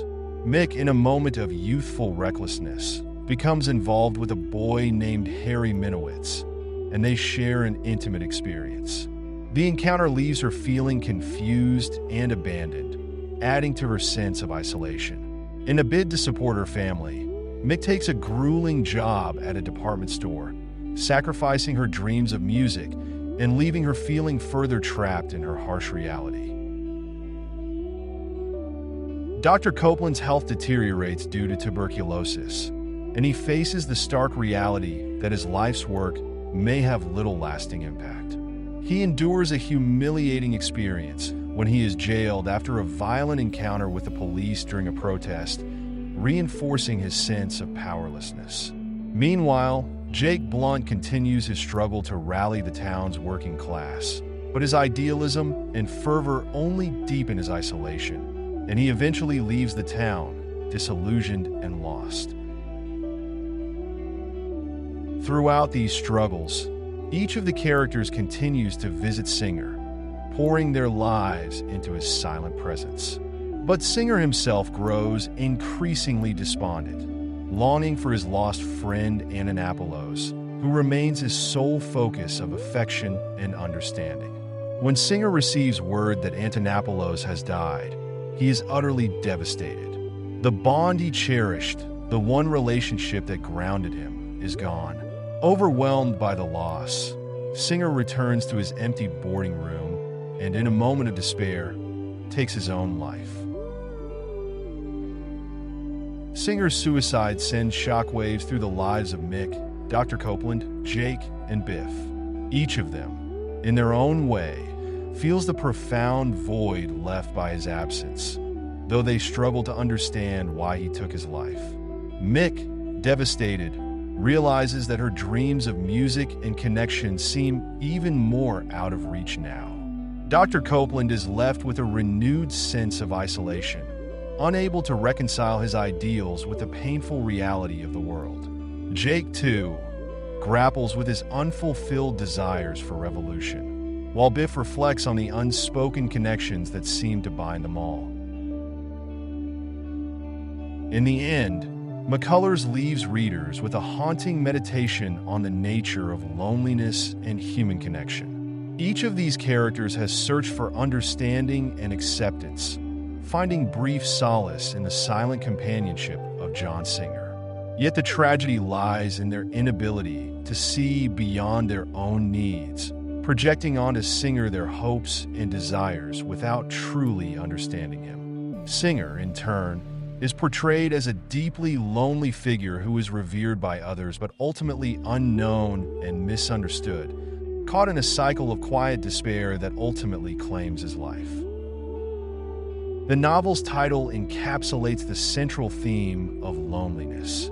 Each character is isolated by their circumstances, whether it be poverty, race, ideology, or the inability to communicate fully. McCullers presents loneliness as a universal human condition, one that transcends language, social class, and background. John Singer's role as a mute listener symbolizes the silent yearning for connection that lies within each of them. Yet the novel suggests that true understanding is often unattainable. The irony of John Singer's role as a confidant is that he cannot respond verbally, yet people are drawn to him precisely because of this. His silence becomes a mirror for the characters, allowing them to express their innermost thoughts without fear of being contradicted or misunderstood. However, this one-sided communication ultimately leads to greater misunderstanding, as each character's relationship with Singer is based on projection rather than mutual understanding. This dynamic reflects the difficulty of achieving genuine communication and the ways in which people often misinterpret one another. Through Dr. Copeland's experiences, McCullers addresses the brutal realities of racism and social injustice in the American South. Dr. Copeland's dedication to his community and his vision for equality are met with resistance, both from the white-dominated society and within his own family, who feel disconnected from his ideals. His struggle symbolizes the obstacles faced by African Americans in a deeply segregated and oppressive society, as well as the alienation that can arise from fighting for change in a world resistant to it. Each character in the novel is searching for meaning, whether it be through art, social change, companionship, or identity. Mick longs for creative expression through music. Dr. Copeland strives for racial justice. Jake seeks a purpose in revolution, and Biff ponders questions of self and identity. Their struggles highlight the human need to find purpose in life. Yet McCullers suggests that such quests are often thwarted by external forces, leaving individuals adrift in a world that offers few answers. While The Heart is a Lonely Hunter is a tragic novel, it is also a testament to human resilience. Despite their suffering and disillusionment, each character continues to search for something beyond their present reality, showing the persistence of hope even in the face of overwhelming hardship. McCullers portrays their resilience as both admirable and deeply tragic, as their aspirations remain largely unfulfilled. The Heart is a Lonely Hunter is a deeply moving and empathetic portrayal of loneliness and the human need for connection. Through the lives of John Singer and those who confide in him, Carson McCullers offers a profound exploration of isolation, longing, and the search for meaning in a world that is often indifferent to individual suffering. Each character's journey reflects the broader social and existential struggles of the time. Yet their emotions and conflicts are timeless, resonating with readers across generations. McCullers' novel leaves an indelible impact with its sensitive, honest portrayal of human vulnerability. Her characters, flawed and deeply lonely, remind readers of the quiet battles waged within the human heart. Singer's life and tragic end symbolize the bittersweet nature of human connection. The desire to be seen, the struggle to communicate, and the quiet pain that often accompanies the search for understanding in an unkind world. Wide Sargasso Sea by Jean Rhys is a haunting and powerful prequel to Charlotte Bronte's Jane Eyre, offering a richly imagined backstory for Bronte's madwoman in the attic, Bertha Mason, here renamed Antoinette Causeway. First published in 1966, the novel reimagines the life of Antoinette, Bertha, in the context of 19th century colonial Jamaica, exploring themes of race, identity, and the devastating effects of cultural and personal displacement. Rhys gives a voice and depth to a character previously marginalized, reshaping Bertha's story from the perspective of her own complex experiences and traumas. Wide Sargasso Sea begins with Antoinette's childhood on the island of Jamaica, shortly after the abolition of slavery. Antoinette, a Creole girl born to white European parents, grows up in an unstable and hostile environment. Her father, Mr. Causeway, a wealthy plantation owner, has died, leaving the family in financial ruin. Antoinette's mother, Annette, struggles with poverty, social isolation, and mental health issues. The family estate, Colibri, has fallen into disrepair, and Annette is consumed with a desperate desire to maintain her dignity and reclaim her lost status.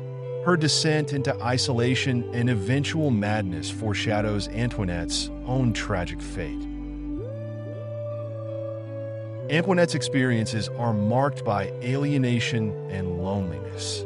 As a white Creole, she is rejected by both the Black Jamaican community, who resent her family's past exploitation of slaves, and the white European colonizers, who view Creoles as racially impure and culturally inferior. Antoinette has a close bond with her Black nurse, Christophine, who is both a protective figure and an enigmatic presence in her life. Christophine practices obeah, a form of folk magic and spirituality that unnerves the white population. Christophine's strength and independence stand in sharp contrast to the fragility of Annette, who, unable to adapt to her new circumstances, suffers a breakdown when her new husband, Mr. Mason, fails to understand her vulnerability. The family's tenuous situation becomes tragic when local resentment against the Causeways culminates in an act of arson. In a violent retaliation against the family's past, locals set fire to Colibri Estate, destroying the last remnant of their former wealth. Antoinette's brother, Pierre, a sickly boy, dies in the fire, and Annette is further traumatized, ultimately losing her sanity. The young Antoinette witnesses this devastation and internalizes the instability and fragility of her family's position in Jamaica. After the fire, Antoinette is sent to live in a convent school where she spends her teenage years. She finds solace and peace in the convent's structured environment and becomes close to the nuns. However, her inner turmoil persists, and she remains haunted by memories of Colibri and her mother's descent into madness. Eventually, Antoinette leaves the convent to be married to an unnamed Englishman, who is later revealed to be Mr. Rochester, the same man who will bring her to Thornfield Hall in Jane Eyre. The novel's second part shifts to the perspective of Rochester, who arrives in Jamaica to marry Antoinette. Their marriage is a transaction arranged by Antoinette's stepfather, Mr. Mason, who offers Rochester a dowry in exchange for marrying her. This transaction reflects the colonial and patriarchal forces at play, as Rochester sees Antoinette more as an asset than a partner. He is struck by the intense beauty of the island, but feels alienated and repelled by its foreignness and its wild atmosphere. Rochester's detachment and disdain for the local culture reveal his deep-seated sense of English superiority, and he struggles with his own insecurities, viewing his marriage as a path to financial stability.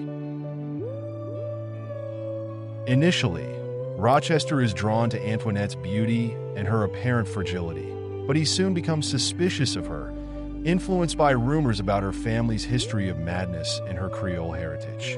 His mistrust is exacerbated when he receives a letter from a man named Daniel Causeway, who claims to be Antoinette's half-brother and accuses her family of deceit, madness, and moral corruption. Daniel's letter plants seeds of doubt and paranoia in Rochester's mind, leading him to view Antoinette as a stranger, someone exotic and dangerous, a woman he cannot fully understand. As their relationship deteriorates, Rochester's attitude toward Antoinette shifts from affection to resentment and cruelty. He begins to call her Bertha, a name he chooses to distance her from her Creole identity and impose a new, civilized English identity upon her.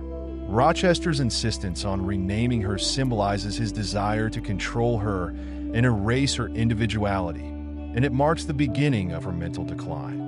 The psychological torment Rochester inflicts on Antoinette, combined with her own feelings of betrayal and abandonment, causes her to spiral into despair.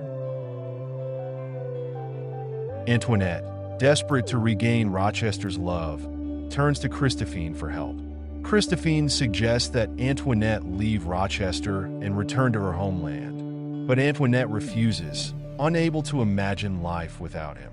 Instead, she begs Christophine to use obeah to make Rochester love her again. Christophine reluctantly agrees, giving Antoinette a potion intended to revive Rochester's affection. However, the potion has the opposite effect, heightening Rochester's sense of suspicion and disgust.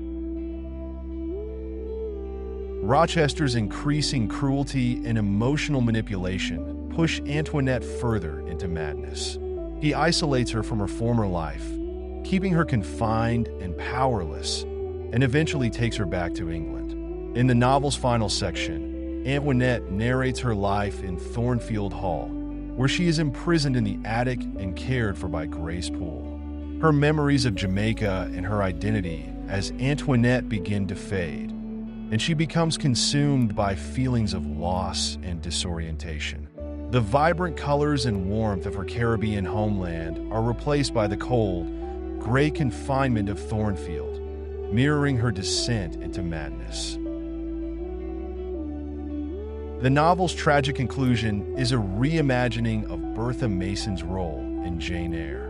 In her final act, Antoinette, now fully detached from reality, sets fire to Thornfield Hall, driven by a desire to reclaim her freedom, even if it means her own destruction. Reese's novel ends ambiguously, with Antoinette poised on the edge of the burning attic, reflecting on her past and awaiting the freedom that fire will bring. Reese's portrayal of colonial Jamaica captures the complexities and injustices of colonial rule, illustrating the cultural and racial divide that permeates Antoinette's life. As a white Creole, Antoinette is marginalized by both the Black Jamaican community and the British colonizers, belonging fully to neither. Her identity crisis is a reflection of the wider social tensions of colonial Jamaica, where Creole women like Antoinette are often viewed as racially impure and morally suspect. Reese examines the psychological impact of this cultural alienation, revealing how colonialism distorts identities and imposes rigid social hierarchies. Through Antoinette's tragic marriage to Rochester, Reese critiques the patriarchal structures that dictate women's lives. Antoinette's dowry serves as a transaction that effectively buys her marriage, reducing her to a financial asset in Rochester's eyes. Rochester's treatment of Antoinette reflects his desire to control and reshape her, symbolized by his decision to rename her Bertha. By erasing her identity, Rochester asserts his dominance, highlighting the oppressive nature of patriarchal relationships where women are stripped of agency and individuality.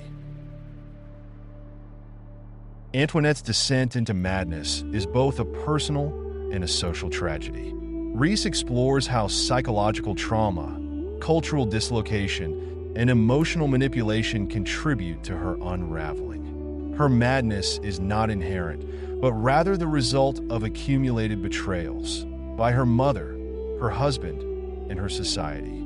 As Rochester imposes his English identity upon her, Antoinette loses her sense of self, succumbing to the internal chaos that Rochester and society project onto her. The novel challenges the reader to question whether her madness is a reflection of personal instability or a symptom of the oppressive forces surrounding her. Reese uses the lush, vivid landscapes of Jamaica to reflect Antoinette's emotional world.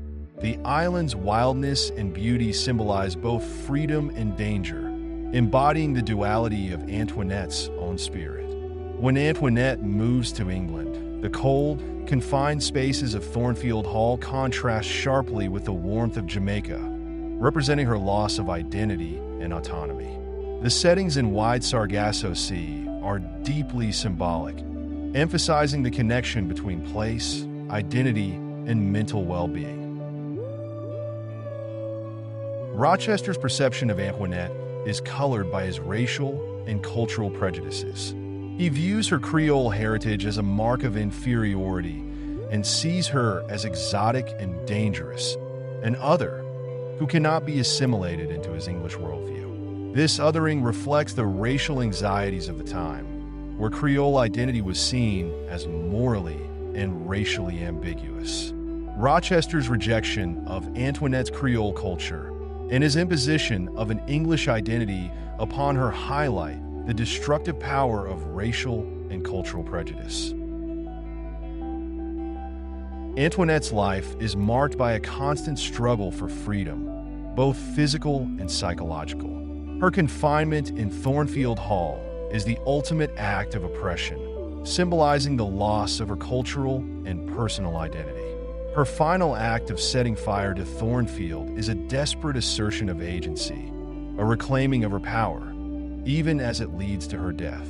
Ries's portrayal of Antoinette's journey from the vibrant landscapes of Jamaica to the confinement of England mirrors her tragic quest for freedom in a world that seeks to control her.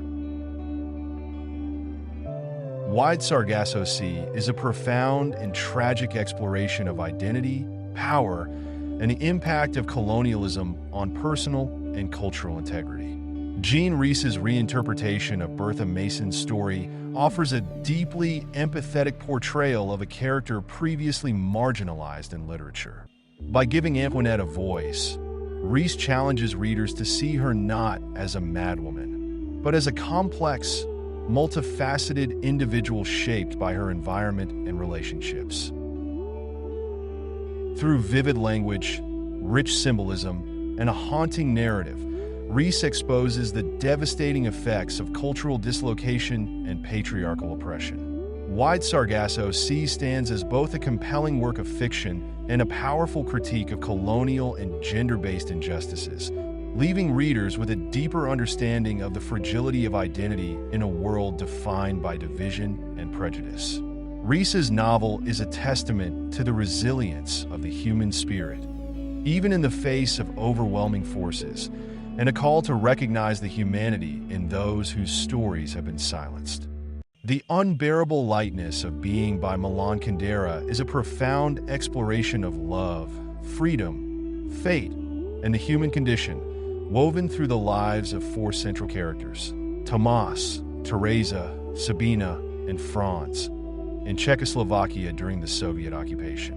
Written in 1984, the novel blends philosophy, romance, and historical drama, drawing readers into its contemplative narrative that questions the nature of existence, and it delves deeply into themes like personal freedom, love, political oppression, and the search for meaning. The story begins with the concept of lightness versus weight, as Kundera, the narrator, muses on eternal recurrence, a philosophical idea from Nietzsche. Nietzsche proposed that life, in a hypothetical sense, might repeat infinitely. Kundera contrasts this with what he calls lightness, a life lived only once, without the weight of repetition. The narrator wonders whether such lightness is ultimately freeing or unbearably empty, setting the stage for the lives of Tomas, Teresa, Sabina, and Franz. Tomas, a successful surgeon and a self-identified bachelor, values his freedom and lives a life of lightness, engaging in numerous casual affairs and avoiding emotional attachments. To him, love is an entrapment. He believes he can keep his relationships confined to physical intimacy while his heart remains untouched. His encounters are numerous and varied, but none seem to shake his deeply held belief in the primacy of freedom and autonomy. Everything changes when he meets Teresa, a shy young woman who shows up on his doorstep after a brief encounter in a small town. Teresa, bearing her suitcase and haunted by a difficult childhood and an abusive mother, embodies the concept of weight. She yearns for a deep connection, for emotional security, and the validation that Tomas, in his lightness, cannot give her. Despite his desire to remain free, Tomas feels an inexplicable pull toward Teresa and, in a rare act of commitment, invites her to stay with him. This act becomes the cornerstone of their complicated, often painful relationship. Teresa becomes Tomas's wife, but she is plagued by jealousy and insecurity because of his infidelities, especially with Sabina, a woman who represents the seductive allure of freedom to Tomas. Teresa knows about his affairs, but she cannot leave him, nor can she find peace. Tomas's unwillingness to change his ways, and his philosophy that life should be without weight or consequence, is constantly in conflict with Teresa's need for meaning and stability. Teresa's life is defined by her search for significance, something she believes she can find through Tomas. Her mother, a harsh and dominating figure, instilled in her an aversion to the body and a belief that women's bodies are objects of degradation. Growing up in a small Czech town, Teresa is drawn to books, culture, and dreams of an elevated life. She sees Tomas as a means of escape from her oppressive past and a symbol of a higher, purer existence. However, Teresa's idealism and her deeply ingrained values clash with Tomas's detachment and libertinism. She loathes his affairs and feels humiliated by them, but she also feels powerless to leave him, trapped by her love and her desire for a sense of purpose. Her jealousy consumes her, and she struggles with her self-worth and identity. For Teresa, love is weighty. It's a commitment, a surrender of self, and she sees her life as a journey toward an unknown destiny that Tomas somehow represents. Sabina, Tomas's longtime mistress, represents the ideal of freedom he cherishes. She is a painter, a woman of shifting allegiances, who believes that betrayal is a form of liberation. Raised under the strict regime of communist Czechoslovakia, Sabina's life has been a continuous act of rebellion, first against her family, then against society. Her relationship with Tomas is based on an unspoken agreement. Neither seeks to possess or limit the other. In this way, she is his perfect counterpart. Despite her passionate belief in freedom, Sabina is deeply lonely and detached, unable to form meaningful connections. Her relationship with Franz, a Swiss intellectual who leaves his wife for her, ultimately fails because of her aversion to his idealized, heavy love. Franz sees Sabina as a symbol of rebellion and romanticizes her as an escape from his mundane life, but she cannot fulfill his need for meaning. In the end, she leaves him, taking only her paintings and disappearing into the solitude of exile. Franz is an academic and Sabina's lover, whose life is dominated by the quest for ideals. He is captivated by Sabina's mystery and independence, imagining her as the embodiment of everything he lacks: adventure, resistance, and raw vitality. He leaves his wife and believes he has found true love with Sabina, but his love is one-sided, colored by his fantasies and devoid of understanding of her true nature. For Franz, love is sacrifice, a commitment to a grand cause, yet he fails to see that Sabina does not share his ideals. Unlike Tomas and Sabina, who embrace lightness, Franz is drawn to weight. His life is driven by meaning and purpose, often leading him to political causes and protests. He eventually joins a protest march in Thailand, where he is accidentally killed in an unglamorous act of self-sacrifice, illustrating Kundera's skepticism of idealism. Franz's end reflects the hollowness of a life filled with ideals, but devoid of personal understanding or connection. Tomas and Teresa's relationship continues to oscillate between moments of closeness and alienation, each bound by conflicting desires. Over time, Tomas begins to feel a sense of weariness and guilt, especially after he loses his job for refusing to recant an anti-communist article he wrote. He becomes a window washer, descending the social ladder, yet finding a peculiar form of peace in his new simplicity. Teresa, too, reaches a form of acceptance, though it is a complex surrender. The two ultimately retreat to the countryside, where they live a quiet, rural life. It is here that Tomas realizes his love for Teresa, accepting that the weight she brings is, paradoxically, what makes his life meaningful. Their final days together are spent in peace, and Kundera allows them a brief reprieve from the struggles they have endured.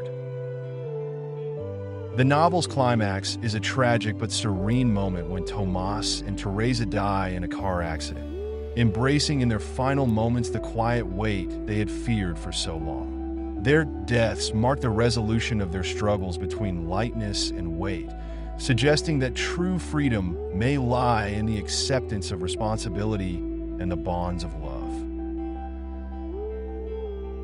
The lightness versus weight motif is the cornerstone of the novel. Tomas represents lightness, a rejection of attachment and consequence, while Teresa embodies weight, the yearning for purpose and depth. This tension is further explored through their relationships with Sabina and Franz, each character grappling with conflicting ideas of freedom, commitment, and self. Another crucial theme is betrayal. Sabina's life is a constant series of betrayals, not only of others but of herself. She views betrayal as freedom, yet it isolates her, depriving her of intimacy. This is contrasted with Teresa's profound loyalty, which binds her to Tomas, despite the pain he causes her. Politics and oppression also play an integral role, with the Soviet invasion of Czechoslovakia serving as a backdrop. Tomas's loss of his career, Sabina's exile, and Franz's political activism highlight how personal lives are entwined with broader historical forces. Kundera's portrayal of communist Czechoslovakia serves as both a physical and symbolic landscape, underscoring the character's struggles with identity and autonomy. Kundera questions the nature of love and the boundaries between love and freedom. Teresa's love is self-sacrificing and consuming, while Tomas views love as a prison. Sabina's inability to commit, Franz's idealistic love, and Tomas's reluctant attachment to Teresa reflect different perspectives on what love can mean and whether it can coexist with freedom. Finally, death is presented as the ultimate release from both lightness and weight. Tomas and Teresa's fatal car accident brings them an escape from their suffering, but also symbolizes an acceptance of the weight of love. Their death suggests a transcendence of the dichotomy between lightness and weight, with the two finally at peace. The Unbearable Lightness of Being is a novel that pushes readers to ponder the existential questions of meaning, identity, and love. Kundera's narrative is a masterful balance of story and philosophy, challenging us to consider whether a life without consequence is truly freeing or if true meaning comes only from the weight of love, responsibility, and connection. Through Tomas, Teresa, Sabina, and Franz, Kundera presents a portrait of the human condition in all its contradictions, capturing the unbearable lightness and the redeeming weight of being. A Farewell to Arms by Ernest Hemingway is a powerful tale of love and loss set against the stark backdrop of World War I. Through the experiences of Frederick Henry, an American ambulance driver for the Italian Army, Hemingway explores themes of honor, courage, the brutality of war, and the fleeting nature of happiness. First published in 1929, this semi-autobiographical novel combines the stoicism of Hemingway's narrative style with the harrowing realities of combat and the tenderness of a love that offers a fleeting escape from chaos. The novel opens in a quiet, rural Italian village near the front line. Frederick Henry, known simply as Tenente, Lieutenant, narrates his story with detached clarity. He is an American expatriate who is enlisted in the Italian Army and serves as an ambulance driver. Like many of Hemingway's protagonists, Frederick is a man without illusions.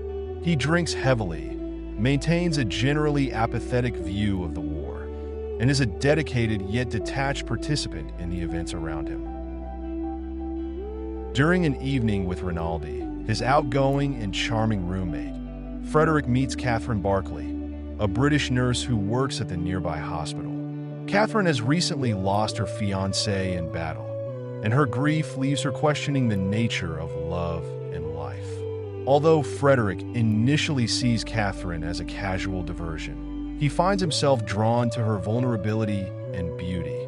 Their relationship begins as a game, with Frederick feigning romantic interest and Catherine knowingly playing along. However, beneath the flirtation, both are deeply lonely and seeking something real to hold on to in the chaos. As their relationship develops, Frederick is called back to the front. He and his fellow soldiers endure brutal conditions: mud, cold, and near constant shelling from Austrian artillery. The realism of the battlefield scenes is unflinching, and Hemingway vividly portrays the disillusionment that pervades among soldiers who see no end to the horror. During one particularly fierce attack, Frederick is wounded in the leg by a mortar shell. He is sent to a hospital in Milan to recover, where by chance Catherine has also been assigned. In Milan, away from the war and the constraints of their official duties, Frederick and Catherine's romance blossoms. Their relationship takes on an intensity that neither had expected. Frederick, who had once regarded love as a game, finds himself genuinely in love with Catherine. Their love becomes a refuge, a private world of comfort and solace. Despite the constraints of wartime, they live almost as a married couple, spending each night together in Frederick's hospital room and exploring the city by day. This idyllic interlude, however, cannot last forever. As summer fades, Frederick's leg heals, and he is ordered to return to the front. Catherine reveals that she is pregnant, and while Frederick is initially shocked, he is also thrilled. They make plans for their future, imagining a peaceful life away from the war where they can raise their child. However, these dreams are increasingly overshadowed by the grim reality of Frederick's impending return to the front line. Just as he is about to depart, Frederick is struck down by jaundice, an illness that delays his departure, but soon leads to him being suspected of self-inflicted illness to avoid duty. Disgusted and weary, he eventually rejoins the army. Upon returning to the front, Frederick witnesses a stark shift in the war. The Italian army is in disarray, and morale has hit a new low. During the chaotic Italian retreat from Caporetto, Frederick sees the horrors of war escalate to new levels. Soldiers are executed on sight for desertion, and the roads are clogged with terrified civilians and retreating soldiers. Frederick's ambulance is overrun with injured soldiers, and he becomes more and more aware of the futility of the conflict. In a desperate attempt to survive the retreat and avoid execution by the Italian military police, who are killing officers suspected of cowardice or treason, Frederick dives into a river to escape. This moment represents a turning point in his life. As he emerges from the water, he decides he will desert the army. He is finished with the war. Frederick reunites with Catherine, and together they flee to neutral Switzerland. Their journey across the Italian border is a tense and dramatic one. They row across Lake Maggiore in the dead of night, evading the coast guards, all while battling exhaustion and harsh weather. When they finally arrive in Switzerland, it feels like a victory, a hard-earned escape from the horrors of war. Frederick and Catherine settle in a remote Swiss village and live a peaceful, isolated life while waiting for the birth of their child.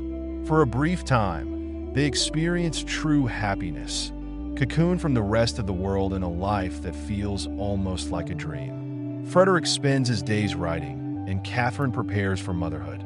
The two grow closer than ever, bound by love and the shared trauma of their experiences. However, Hemingway's world does not permit simple happy endings, and the dreamlike quality of their life together is shattered when Catherine goes into labor. The labor is difficult, long, and fraught with complications. Frederick, helpless and anxious, waits outside the delivery room, hoping for the best. Tragically, their child is stillborn. The emotional weight of the loss is palpable as Frederick, who had come to rely on the hope of family life, finds himself facing an unbearable silence. Catherine's condition deteriorates rapidly after the delivery. She suffers a fatal hemorrhage, leaving Frederick utterly alone. He sits by her bedside, numb with grief, as the woman he loves slips away. Catherine's death is written with Hemingway's characteristic restraint. There is no melodrama, only the stark reality of loss. Frederick's world, once filled with a light of love and possibility, is plunged into darkness. He is left to walk back alone in the rain, bearing the weight of his sorrow and the realization that the happiness he had found was as fragile as life itself. Hemingway's depiction of World War I is unflinchingly honest, showing not only the physical horrors of battle, but also the psychological toll on those who experience it. Frederick's initial detachment from the war shifts as he endures firsthand the suffering and chaos of the front. The novel does not idealize war. Instead, it shows how conflict destroys lives, desensitizes individuals, and leaves them scarred in ways that extend beyond physical wounds. Hemingway's portrayal of the Italian army's disillusionment, desertions, and the ruthless crackdown by military police illustrates the disintegration of order and the breakdown of honor in the face of overwhelming suffering. Frederick and Catherine's love is the heart of the novel, providing a fleeting sanctuary from the violence and despair of the world around them. In Milan, they create a private universe where war and death cannot intrude. And it is here that Frederick discovers a sense of purpose and vulnerability that he has never felt before. Catherine's love allows Frederick to glimpse a life beyond cynicism and disillusionment, and he becomes devoted to the hope of a future together. However, Hemingway's narrative warns that such happiness is always temporary, vulnerable to forces beyond human control.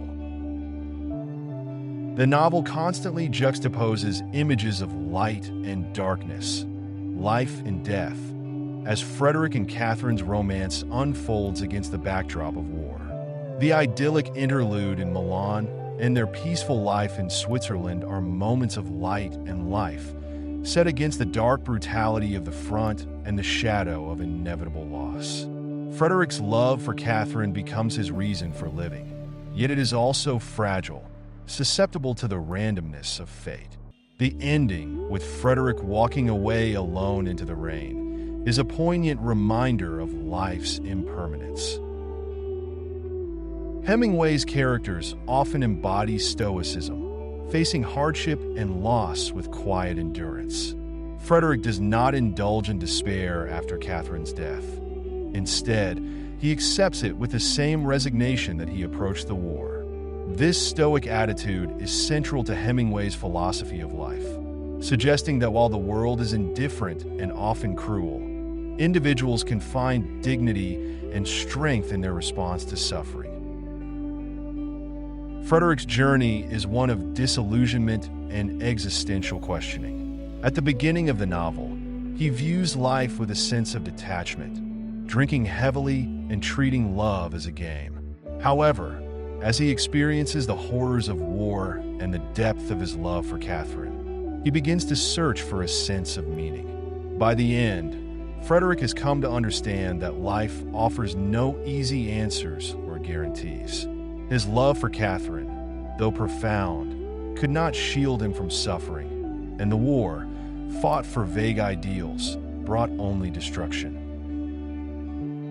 A Farewell to Arms is both a love story and a meditation on the human condition, capturing the beauty and fragility of love amidst the horrors of war. Hemingway's sparse, powerful prose strips away sentimentality, presenting a world where happiness is temporary and life is defined by both its lightness and its weight. Through Frederick and Catherine's story, Hemingway explores whether life can hold meaning in a world where love, freedom, and existence itself are subject to fate's cruelty. The novel's title is a metaphorical farewell, not only to weapons, but to illusions, to the idea that love or ideals can shield us from life's harsh realities. Frederick's journey, from cynical detachment to profound love and, ultimately, devastating loss, mirrors the disillusionment of an entire generation scarred by war. Hemingway's masterful exploration of love, loss, and resilience offers readers a glimpse into the depths of human strength and vulnerability, creating an unforgettable portrait of what it means to live, to love, and to lose in a world torn apart by conflict.